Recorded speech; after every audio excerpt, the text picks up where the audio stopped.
시청자 여러분 안녕하십니까? 9월 4일 뉴스K 시작합니다. 첫 소식입니다. 새누리당이 네이버와 다음 등 포털 사이트의 뉴스가 공정하지 못하다면서 문제 제기를 했습니다. 다가오는 국정조사에는 대표들을 소환할 것이라는 계획까지 밝혔는데 야당은 총선을 겨냥한 포털 길들이기라면서 비판에 나섰습니다. 안은필 기자와 자세히 짚어보겠습니다. 안녕하십니까? 안녕하세요.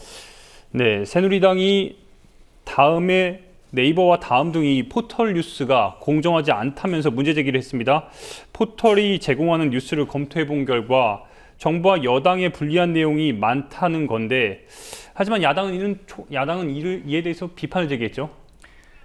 예, 그렇습니다. 새누리당은 당내 보고서를 근거로 포털 뉴스의 불공정성을 강조하고 있습니다. 곧 열리는 국정감사에 네이버 다음에 대표까지 부를 계획입니다. 김무성 대표는 오늘 포털 사이트가 우리 사회에 미치는 영향이 절대적인데 왜곡된 정보를 제공하는 건 잘못이라고 말했습니다. 하지만 야당에선 새누리당이 총선용 포털 길들이기에 나섰다고 반박했습니다. 김성수 새정치민주연합 대변인은 오늘 브리핑에서 포털 사이트가 정부 여당 편에 기울었다는 게 일반적인 평가임에도 불구하고 오히려 여당이 편향적이라고 주장하고 나서니 누가 할 소리를 누가 하는지 모르겠다고 비판했습니다. 특히 문재인 대표의 등장 빈도가 김무성 대표보다 높다는 것을 편향성의 근거로 드는 것은 웃음거리밖에 되지 않습니다. 박근혜 대통령의 거듭된 국정 실패에 대한 야당 대표의 비판이 청와대 눈치나 보는 여당 대표의 발언보다 더 많이 등장한 것은 너무도 당연한 일입니다. 앞서 새누리당의 싱크탱크인 여의도 연구원은 어제 보고서 발표를 통해 네이버 다음 등의 포털 서비스 메인 화면이 기사 선택과 제목의 표현에 있어서 공정성과 객관성이 부족하고 노출 빈도 또한 편향된 여론을 조성할 가능성이 있다고 주장했습니다. 네, 이번엔 정부와 여당이 강조하고 있는 한국사 교과서 국정화 시도, 야당이 본격적으로 대응에 나섰다고 하던데, 네, 이와 관련해서 뭔가 회의도 있었다고요? 예, 새정치연합은 오늘 오전 한국사 교과서 국정화 저지 특별위원회 첫 회의를 열었습니다. 새정치연합은 독립유공자 후손 그리고 원로 역사학자들과 함께 면담을 갖고 정부 여당의 한국사 교과서 국정화 시도를 비판했습니다. 문재인 대표는 일제와 맞서 싸웠던 독립운동가와 백성들, 독재와 맞서 싸웠던 민주투사들과 시민들은 결국 정의가 이길 것이라 믿었다. 그것이 긍정의 역사관이라며 일본의 제국주의와 군사독재 정권이 영원할 거라 믿고 그들에게 협력했던 세력들이 가졌던 역사관이 부정의 역사관이고 자학의 역사관이라고 말했습니다. 지난 2일 우리 현대사를 정의가 패배하고 기회주의가 득세한 굴욕의 역사라고 억지를 부리는 주장은 이 땅에서 반드시 사라져야 한다고 밝힌 김무성 새누리당 대표의 발언을 정면 반박한 겁니다. 이날 회의에 참석한 이종골 원내대표도 전 세계에서 국정 역사 교과서를 사용하는 나라는 몽고, 베트남, 북한, 스리랑카 4개국밖에 없고 OECD 중에는 하나도 없다고 목소리를 높였습니다. 정의당도 같은 날 독립운동 관련 단체 및 독립유공자 후손들과 간담회를 갖고 한국사 교과서 국정화 반대 의견을 밝혔습니다. 정진우 정의당 원내대표는 황우여 사회부총리 겸 교육부 장관은 의원 시절 국정화를 반대했던 사람인데 입장이 바뀌었다며 황우여 장관마저도 이미 내 손을 떠났다라고까지 얘기하는 지경이라고 밝혔습니다. 정 원내대표는 또한 이명박 정부 시절 권력의 요구가 교육과정에 반영되도록 법이 바뀌었다며 상황이 쉽진 않지만 어떻게든 막기 위해 최선을 다할 것이라고 밝혔습니다. 네, 새정치연합 관련 소식 한 번 더 알아보겠습니다. 혁신위원회가 오늘 9차 혁신안을 발표했습니다. 그런데 이 혁신안 내용을 살펴보기 전에 김상곤 위원장이죠, 작심 비판 발언을 했다고 하던데 어떤 내용입니까? 예, 김상곤 새정치연합 당권재민 혁신위원장은 오늘 9차 혁신안 발표에 앞서서 지금 우리 당은 다시 분열의 내용에 휩싸이려는 조짐을 보이고 있다면서 혁신위를 흔들고 혁신안을 바꾸려는 의도에 대해 강력히 경고한다고 밝혔습니다.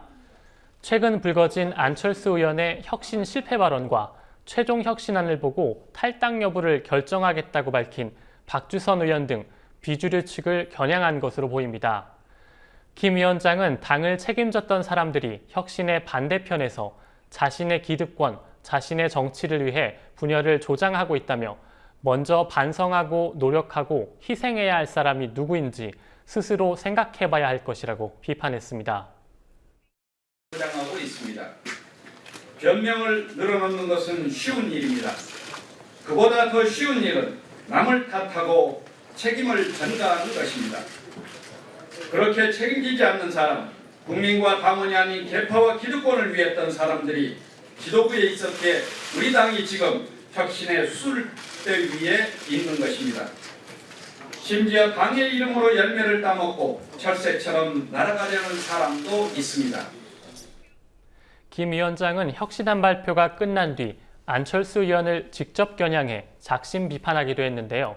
김 위원장은 안 전 대표가 혁신위와 우리 당에 대해 고언을 한 것은 더 제대로 바뀌었으면 하는 의도가 들었음을 느끼면서도 다른 의미로 생각하지 않을 수 없다며 전 대표를 하신 분으로서 우리 당 위기에 일말의 책임이 있음에도 그렇게 성급하고 무례하게 말하는 건 무책임한 면이 있다고 비판했습니다. 그동안 비주류 측의 비판에 대해 다소 조심스러운 반응을 보였던 혁신이었는데요. 하지만 최종 혁신안을 코앞에 두고 있는 상황에서 또다시 혁신 무용론이 제기되자 이번엔 정면 반박한 셈입니다. 혁신위가 오는 7일 최종 혁신안을 발표할 예정인 가운데 최종 혁신안 발표를 기점으로 당내 갈등이 본격화될 것으로 전망됩니다. 네, 오늘 발표한 혁신안 내용도 한번 살펴보겠습니다. 현행 최고위원제를 대체할 무언가를 지금 마련했다고 하던데요. 예, 새정치연합 혁신위원회는 현재 당 지도부를 구성하고 있는 최고위원제를 대체할 새로운 의사결정 기구를 발표했습니다. 김 위원장은 현행 최고위원회를 대신해 총 11명의 대표위원회를 도입할 것이라며 구성은 당대표 1인, 5개 권역의 대표 5인, 여성, 청년, 노동, 민생의 대표 4인, 당연직 원내대표 1인이라고 밝혔습니다. 다음은 최고위원회를 대신하는 대표위원회 운영에 대해 말씀드리겠습니다. 대표위원회 구성 원칙은 계파, 백권 갈등을 일소하고 20대 총선 승리를 위해 현재 과도적 최고위원제에서 민주적 대의지도 체제로 전환하는 것입니다. 대표위원 중 다수가 지역 대표성을 띠게 된다는 점이 주목되는데요. 현행 최고위원제가 지방의 민의를 제대로 반영하지 못한다는 지적에 대해 해법을 선보이는 것으로 보입니다. 혁신위는 또한 여성, 청년, 노동, 민생 등 각 분야별 대표위원 선출 역시 계파 색채를 버리기 위한 방안이라고 설명했습니다. 우원식 혁신위원은 지난 최고위원은 계파 색채가 강해 실질적으로 논의가 잘 안 됐다며 새로운 대표위원회는 자신이 대표할 집단이 분명하기에 대의성이 강화되는 지도체제라 볼 수 있다고 설명했습니다. 혁신위는 그 외에 을지로위원회를 전국위원회로 격상시킬 것을 결정했다고 밝혔고 최근 논란이 된 특수활동비와 관련해선 현재 현금으로 지급되는 국회 특수경비를 카드화하자며 우리 당의 국회 부의장, 원내대표, 상임위원장들부터 특활비를 공개할 것을 요구한다고 밝혔습니다. 혁신위는 끝으로 총대선 선거제도와 관련해 선거개표 시 수개표 원칙 적용, 선거연령 18세로 하향 등을 요구했습니다. 네, 안 기자 오늘도 고생했습니다. 네.